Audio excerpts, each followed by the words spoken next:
welcome back to another vlog.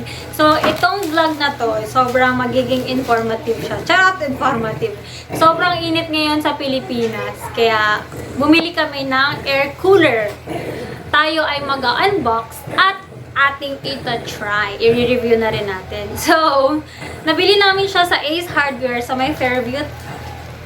Sa halagang original price niya ay 10,995 pero may off sila ngayon. So from 10,000 naging 7,900 8,000 MA 29 tapos meron pa kaming less na 255 since May 5 ngayon. Meron pa discount si Ace Hardware. Si paring Ace. Galit. Si Gico. Okay, so yun. Ito ay Iwata Air Blaster X. So, buksan na natin siya. So guys, ito na with the help. Okay guys, so ito na siya. Iwata Evaporative Air Cooler. Most durable. So ito siya. Model type Air Blaster X. 12 kg siya at yung kanyang dimension ay ito yan. Tapos, 150 watts sa kuryente. At, ang laman niya ay 33 liters. Pwede mo siyang lagyan ng tubig ng 33 liters. So, meron tayong gunting. Kasi may gunting. Tada! So, unbox na natin siya. Tada! Tada! Ganun lang. Tapos, isa natin siya dito.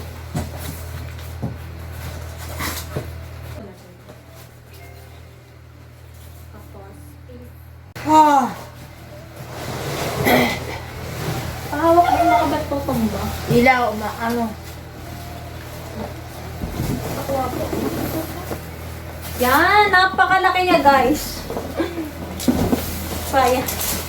Yan, ito yung harapan niya.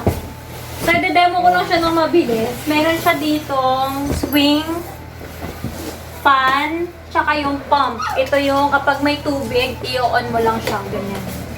Tapos, ito yung i-check mo yung water level. Dapat at least nasa gitna raw.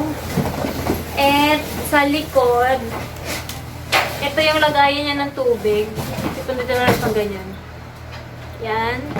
Tapos, meron din siyang ito. Ito yung parang drain niya. Pag bubuksan mo lang siya, ikot mo lang siyang ganyan. Tapos lalabas na yung tubig. Hindi mo na kailangan iuga-uga. So,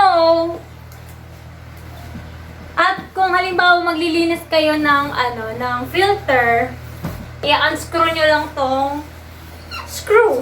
Hindi ko alam. Nagbebenta ko. Hindi po ito sponsored. Binili po namin to. So, yan. Okay. At ito po, ito ganito. Na-adjust siyang ganyan. So, kung halimbawa, kung saan gustong itapat, yan, i-move mo lang siyang ganyan. Ganun. Okay, so ito daw ay hindi kailangan ng tubig para gumana. Pwede siyang gamitin ng walang tubig kasi may mga air cooler na kailangan ng tubig para gumana. Ito hindi na siya kailangan.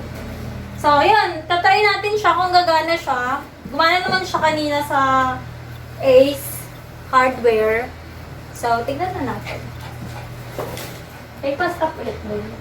Ngayon, itatry natin siya ng walang tubig pa. Sasaksak na natin, okay? Okay guys, so nasaksak na natin siya. I-try na natin yung i-on. Wala pa siya, syempre naka-off pa yung ano yun.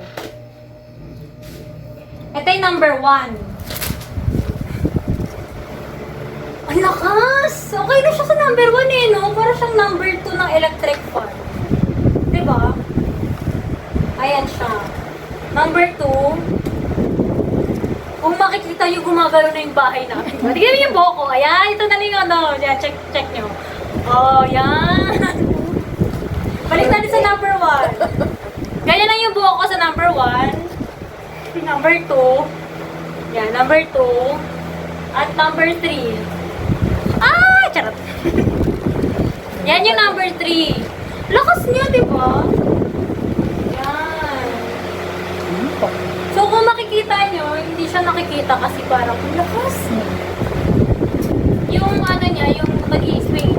ito, makikita niyo nga ulit.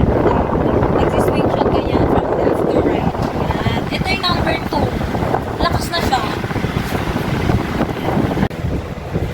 So, ito na guys, binuksan na namin siya. May tubig na rin siya na 2 pitchel. 2 pitchel lang siya, hindi pa siya 33 liters. Hindi pa siya 33 liters. Hindi pa siya 33 liters, pero ramdam na ramdam mo na talaga. Ito number 2 lang to, pero tignan yung buko. Ganda ka, girl. Nagagawan siya move, meron siyang ganyan. Tapos, ang sabi pala nung nagbebenta nito doon sa Ace Hardware, kasi di ba may tatlo siyang ganito, kailangan itong pump, naka-on siya kapag may tubig. Kapag wala, syempre, okay. So yun, mag-update ako ng after 1 week kung talagang matatanggal niya yung init ng panahon. Charot. Syempre, hindi niya matatanggal. Huwag tayo mag-expect na yung lamig na nalalabas dito ay katulad ng lamig nung nasa aircon. Hindi po. Ito ay parang pag bumukas ka lang ng yung ref, pero regular temperature lang. Ganun. O kaya kapag naulan, yung singaw, ganun lang. Hindi yung sobrang giginawin ka na kailangan mo ng fur.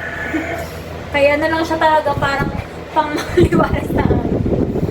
So yun lang guys. Thank you very much sa nag-assist sa amin sa Ace Hardware kay Ate Mitch. At yun, comment below kung may tanong kayo. Willing to answer naman kami sa aming mga kaya. At hindi po ito sponsored ulit. Hindi po siya sponsored. So yun lang guys. Bye-bye!